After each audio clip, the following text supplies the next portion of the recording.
حضرت ابو ہریرہ فرماتے ہیں رضی اللہ تعالیٰ عنہ کہ بھوک کی شدت سے میری کمر دوری ہو گئی، تو میں ڈرا کہ کوئی مجھے نقصان نہ ہو، تو مسجد نبوی کے ایسے گوشے پہ بیٹھ گیا جہاں لوگوں کا گزر ہوتا تھا۔ میرا خیال یہ تھا کہ کوئی شخص مجھے دیکھے گا اور دیکھ کر کے پہچان جائے گا کہ مسئلہ کیا ہے، لیکن جو بھی گزرتا سلام کر کے چلا جاتا، شاید اسے جلدی ہوتی، یا پھر ہستی پلکوں کے نیچے غم بھی پلتے ہیں، مگر کون دیکھتا ہے اتنی گہرائی میں۔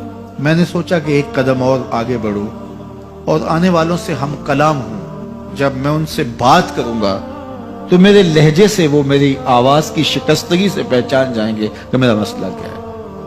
تو کہتے ہیں حضرت عمر رضی اللہ تعالیٰ عنہ آئے، میں ان سے کوئی مسئلہ شرعیہ دریافت کیا، لیکن شاید انہیں بھی جلدی تھی، انہوں نے مسئلہ بتایا اور آگے بڑھ گئے۔ میں پریشان تھا کہ حضرت سیدنا صدیق اکبر رضی اللہ تعالیٰ عنہ آئے۔ میں نے ان سے بھی قرآنی آیت کے بارے میں سوال کیا، لیکن وہ بھی جلدی میں تھے اور انہوں نے بس آیت بتائی اور آگے گزر گئے۔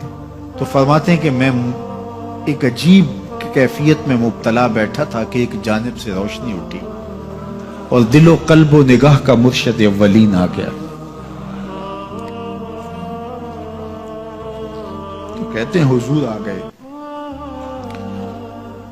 تو چونکہ میری عادت بنی ہوئی تھی کہ میں ہر آنے والے سے مسئلہ ہی پوچھ رہا تھا، تو میں نے حضور سے بھی مسئلہ پوچھ لیا۔ تو حضور نے میری جانب دیکھا اور پھر زیر لب مسکراتے ہوئے بولے، ابو ہریرہ بھوک لگی ہوئی ہے؟ میں نے کہا جی حضور مجھے بھوک لگی ہے۔ کہا میرے پیچھے آ جاؤ۔ حجرات اقدس کی قربت میں حضور پہنچے تو اہل خانہ کو آواز دی کچھ کھانے کے لیے ہے؟ تو انہوں نے کہا دودھ کا ایک پیالہ ہے۔ مجھے فرمانے لگے، ابو ہریرہ وہ جو صفہ کے چبوترے پہ بیٹھے ہیں جاؤ ان کو بلا لاؤ۔ کہتے ہیں دودھ کا ایک پیالہ، اور مجھے تسکین ہوئی تھی، لیکن 70 آدمی بیٹھے تھے وہاں۔ خیر حکم تھا، میں بلا لایا، میرے ہاتھ میں دودھ کا پیالہ دیا، کہا ابو ہریرہ دائیں سے شروع ہو جاؤ۔ اب میں ایک شخص کو پیالہ دیا اور دودھ کو دیکھنے لگا، اور وہ سیراب ہو کے گٹا گٹ پینے لگا، اپنی بھوک اور پیاس مٹا چکا، اور میں نے دیکھا کہ ایک قطرہ بھی کم نہیں ہوا۔ میرے اندر جو پہلے وسواس اٹھ رہے تھے اور مجھے جو احساس ہو رہا تھا وہ مٹ گیا۔ پھر میں نے دوسرے کو پیش کیا، اس نے بھی سیراب ہو کے پیا، لیکن دودھ ایک قطرہ بھی کم نہیں ہوا۔ پھر میں نے تیسرے کو دیا، چوتھے کو دیا، 70 آدمی دودھ پی گئے، لیکن دودھ میں سے ایک قطرہ بھی کم نہیں ہوا۔ لگتا تھا رب نے اس دودھ کا تعلق حوض کوثر سے جوڑ دیا۔ تو حضور نے فرمایا ابو ہریرہ؟ میں نے کہا جی حضور۔ فرمایا کون باقی؟ میں نے کہا حضور ایک آپ باقی اور ایک میں باقی۔ تو فرمایا اب تم پیو۔ تو کہا کہ میں نے دودھ پیا اور خوب سیراب ہو کے پیا۔ حضور نے فرمایا اور پیو۔ میں نے اور پیا۔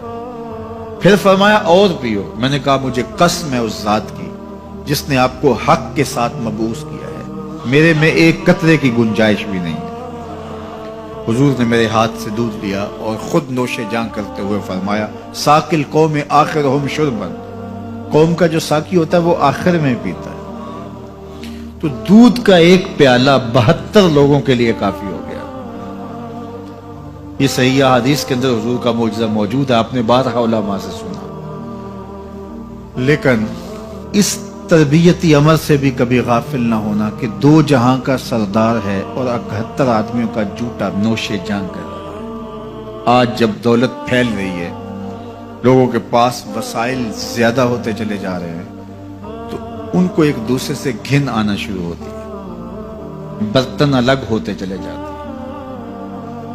اسی زمانے میں تمام افراد ایک ہی برتن میں بیٹھ کے کھاتے تھے۔ پہلے یہ ہوتا تھا ایک گلی میں 2 امیر رہتے تھے، 4 غریب رہتے تھے، 2-3 مخیر حضرات اور جو ہے وہ کچھ متوسط لوگ رہتے تھے، اور ایک چھوٹا سا کنبہ اور قبیلہ ہوتا تھا، اور وہ ایک دوسرے کی ضرورتوں کا خیال رکھتے تھے۔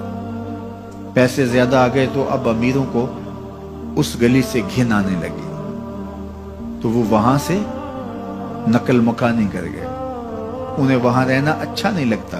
یہ بات ذہن میں رکھیے گا کہ ہمارے دین نے ہمیں ایک دوسرے کے دکھ بانٹنے کی تلقین کی ہے، ایک دوسرے کے قریب ہو کے رہیں اور ان کی ضرورتوں کا خیال رکھیں۔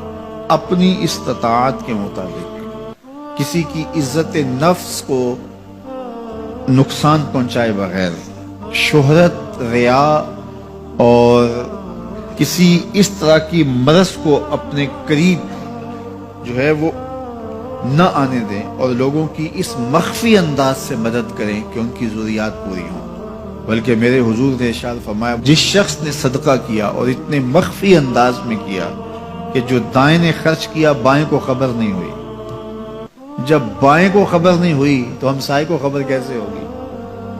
لیکن یہاں تو 7 اخباروں میں خبر چھپتی ہے کہ فلاں صاحب نے فلاں غریب کی بیٹی کی شادی کی ہے۔